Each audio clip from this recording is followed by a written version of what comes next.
The day is peeling paint and creaking hinge. The train doors open, mouths slam shut, and I am going home. Salford Central to Oldham Street, past Gartside where the hospital's plain doors once hid a crowd of healing hands. And I hurry on to Moston, where Mum waits patiently. By train, by bus, and on and off, past churches, banks, museums, pubs, whose entrances stand high. Some stop to snap these Salford lads, this town hall crowd, the Corn Exchange and Chinatown's Pai Fang. But I will take the quiet way, where doors shrug bouncers off their chests, where some lean kissing in their frame, and some hang works of unrequested art. Because the day is peeling paint and creaking hinge, and footsteps here are keys in locks at 2 a.m, whilst trying not to wake the house. But that was then, and this is now. And now I'm old enough to hope that Mum is always waiting up, to show me Moston through a single door, where childhood lies upon the latch, when in or out was just the same. And libraries, with their bunting wiring, could bugle me through rows of dead and dying books. That door would be a quiet one, would hide a wealth of working lives, would hold their ghosts at bay like salesmen, not wishing to offend. That door would be the scout room door, the classroom door, the best friend door, the sweet shop door, and the market door, each painted with an unassuming brush, whose lintels even I could stretch to reach. That door would be the secret shed in Auntie May's back garden, where magic wrapped in dust became a picnic spread of summer days, where light through filthy windows flowed like washing in the wind. The day is peeling paint and creaking hinge. The many doors she took me through have folded into one.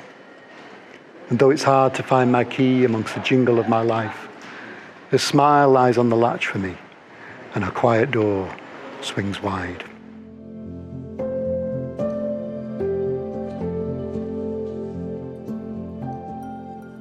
Forwards doesn't have to move. Standing in the doorway of a still upright myth. Can you believe yourself into post-survivalist? After the earthquake, what are you willing to resist? By luck alone you were missed.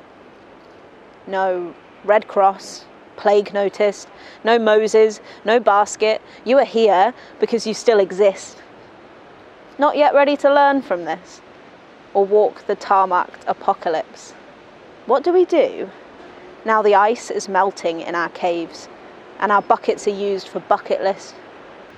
They adjust to it, don't they, the seasick fishermen? Yes. But are you sure you need to fish? What else is just survival myth? If a portal's just a precipice with no visible path, is the future just a timber pile for possible ark? A doorway is a raft, if you think you can fit. But if you cannot bear the future with its gaps, its waiting lists, then safest is where you think safe is. And not every locked door disguises abyss. And after Vesuvius, the first visitors weren't archivists. And surviving and wanting aren't monoliths.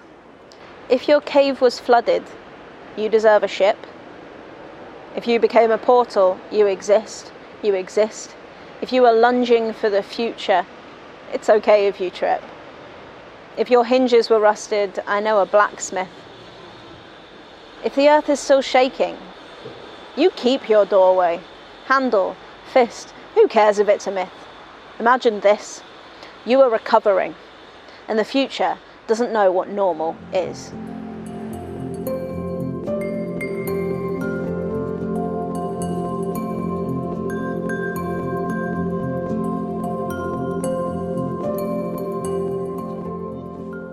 It all changes in the silence of wheels.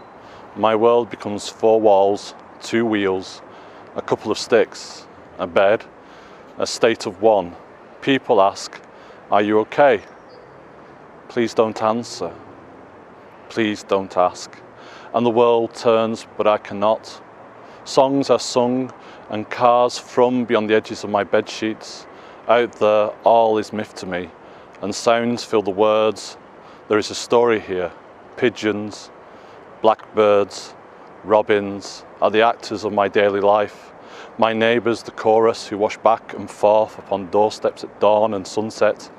The same song sung. "Hi there, how you doing? You can't walk yet. Please don't ask again." The silence of my bed is like a weed that colonises the world when no one is watching.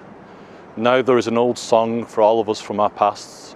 Beyond all doors, all cities, towns, villages and I, it grows in the forgotten footsteps I left behind. Lichen, moss, sedum and sedge, bittercress to the taste. It grows as new skin upon me, beneath cracked concrete, tramline and train. It takes root. I sing louder than my own pain. I wake with the world and it takes root in me. I open the door, hold out my hand and wait. The nod of flowerhead, dandelion, poppy and buddleia. The weight of a single bee settles upon me, lifts me up to see behind all the closed doors I've walked through, beneath all the buildings I've walked into. Eden is waiting, whispering, rest and mend, rest and mend. So I sing it, rest and mend. Behind everything there is or ever was, there is another story to be told. But it takes the silence of wheels to set it free.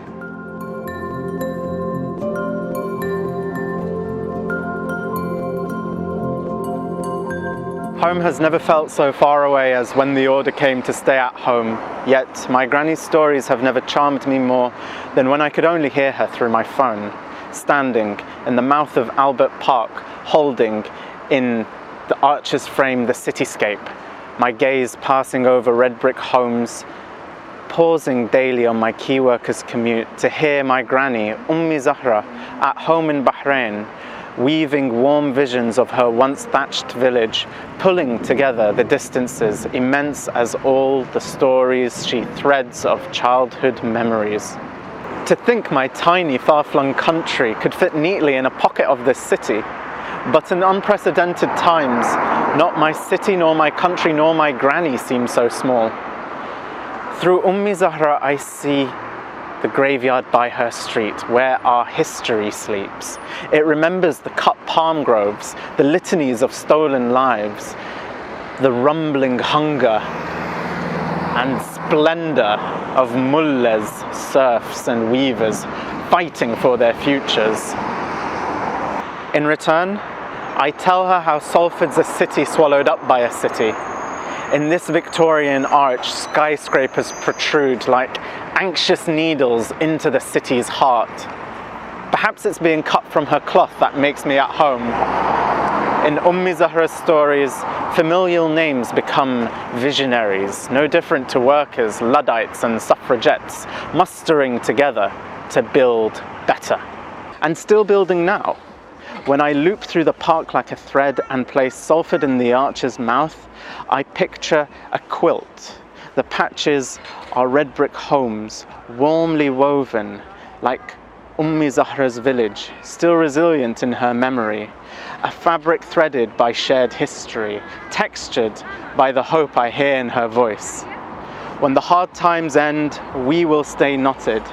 She in her village, I in my city, sharing our stories in the lips of this arch.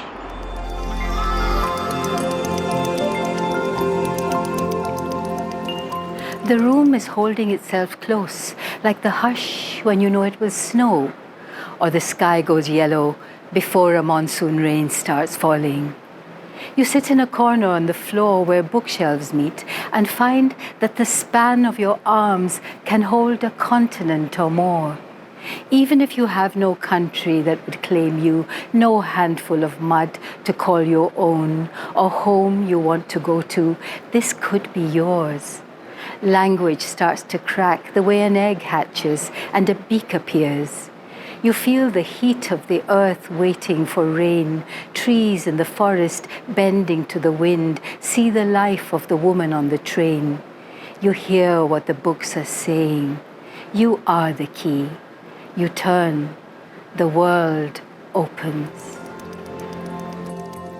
کە دڵ دەتوێتەوە بۆ تۆ دەکەی ئەو ڕۆژە تۆ بڕوا کە خۆ دەرخەی وەکو خۆردڵ وەکو شەولم لە خۆ بڕوا کە ڕۆحم تێگەی تۆ حەز بە دەرچوونی دەکەی دەرچوو دەبێ عاشق کە دی بێزارە یاری بێ بڕۆ بڕوا وتم با لەم دەر و لەم کۆیەدا ئانێ سکوونەت کەم وتی عاشق دەبێ هەر دەربەدەر بێ کۆ بە کۆ بڕوا ڕەقیبت دەرکە ئەم بەردەرکە پاکە پیسەکە فەرمووی کە بەم بەرقاپیە لازم سەگێکی وایە بۆ بڕوا وتی مەحوی من و تۆ ئافتاب و سایەتی مسالین جەنابی من کە دەرکەوتم دەبێت تەشریفی تۆ بڕوا.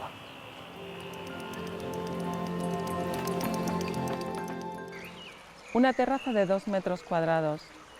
Casi no habitábamos un instante. El verde oscurecía allí donde el agua arrinconaba todos los matices de colores que no abrigan.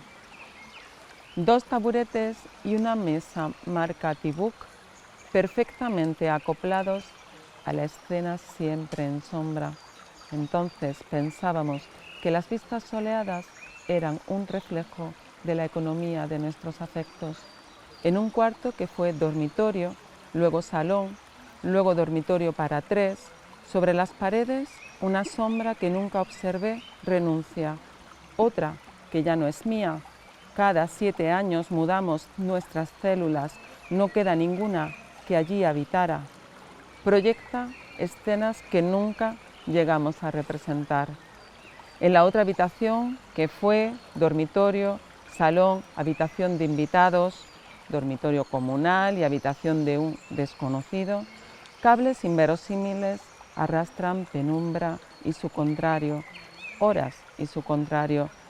Finalmente, una ventana hace acopio de silencios y copas con una indecencia muy antigua como de confesor sonrojado. Esta mesa tiene huellas de los que quisieron permanecer 3 o 4 instantes durante 7 años cada miércoles. Recojan la lavadora al fondo, respeten su costura de costumbre y sobre ese hueco la herida. Sobre la herida el hilo, sobre el hilo un cuerpo, ese cuerpo deseo.